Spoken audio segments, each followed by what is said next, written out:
Yeah, recording in progress. Hello, Kasia. Hello, Gabi. Good to see So, you. we decided today to speak about resonant healing and why, um, why it is important for us and what it did for us. Mhm. Yes, it happens to me from time to time that I am being asked exactly that question. What is resonant healing? Why do I find it important? Why do I deal with it? What's the big deal? Yeah, I remember being asked that question myself too.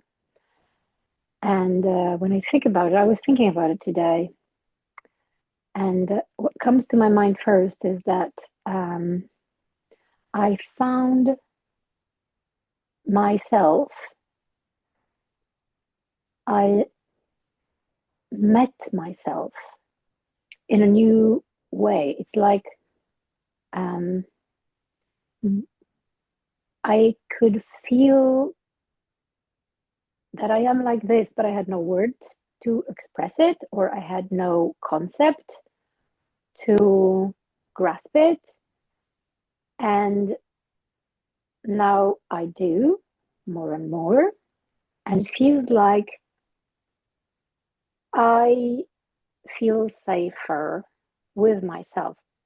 It means, for example, that I feel safer with conflicts Hmm. or with sharing uncomfortable truths because I have tools that allow me to understand myself within this dynamic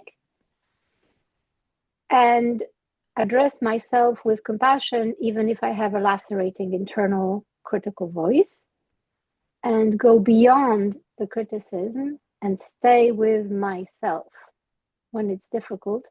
And from that place of compassion, speak with the other person that has a different strategy about the same situation. And this gives me more trust, trust in humanity, Mm. because I have more access to my own resources. And by me having more access to my own resources, I feel stronger and I feel that I have more trust in finding good solutions, in staying there when it's difficult. Mm. So let me get what I've heard. Is it that by being closer and understanding yourself better, you have bigger capacity to be with other people, pain or whatever comes alive to them? Yeah, yeah. Mhm. Beautifully. And another thing is holding complexity, Hmm. knowing that something can be both this and this, Mm, okay. and being with those double truths and being able to name it as well. Hmm. So naming what shows up is part of the learning. And also the Naming what is complexity. Yeah. Hmm. and naming complexity is definitely part of the learning, and it definitely is one of the ways that we um, are knitting the relationship with other humans. Hmm. Yeah. Really knitting or weaving. Yeah. Weaving like a basket. Yeah. Yeah. That's beautifully said. And would you like to hear what resonant healing is for me? Oh yeah, I'm really curious what it brought you, how it transformed you. Hmm. So, what I find most important and supporting me is that I was able to, over the years, I was able to develop much kinder inner voice. And it's not that I don't have the inner critic, Mm. but finally, there is this other voice, which is Mhm. kind, supportive, and wise, and I think I have a little less fear, and I can be much more present to situations which happen to me. And what I've noticed is that that also allows me to create much deeper connection with others, because it's much harder for me to be taken away to the past, which used to happen quite often. So, as they say, the traumas which are not healed, they make us to relieve the past. They sometimes steal us from what's presently happening and unfolding in front of us. So I think the main core of resonant healing is the fact that by healing the past, I can be much more present to what's now. Yeah, That's my dog. That sounds like you're more alive. Yes, I am more alive and more present. A funny expression comes to my mind. More sugar in sugar.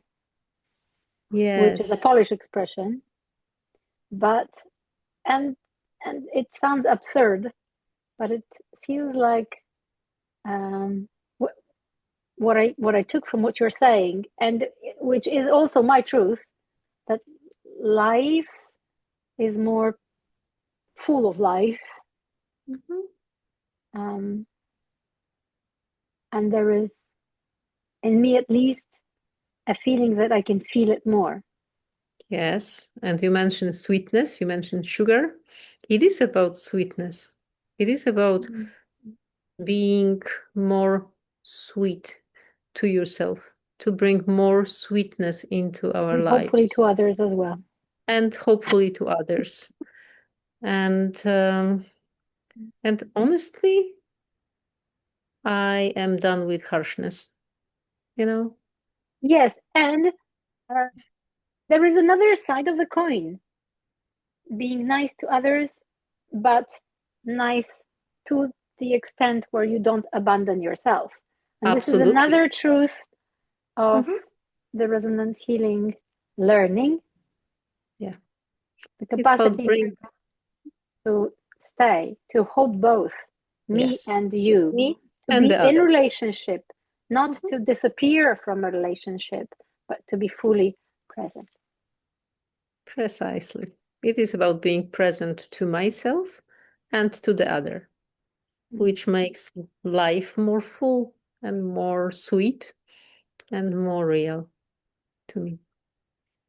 And I'm looking at the brick wall behind you, and I'm feeling this kind of aliveness, and the concept of wabi-sabi, which is a Japanese aesthetic, but also philosophical concept of the beauty of what is unfinished and incomplete. Perfect.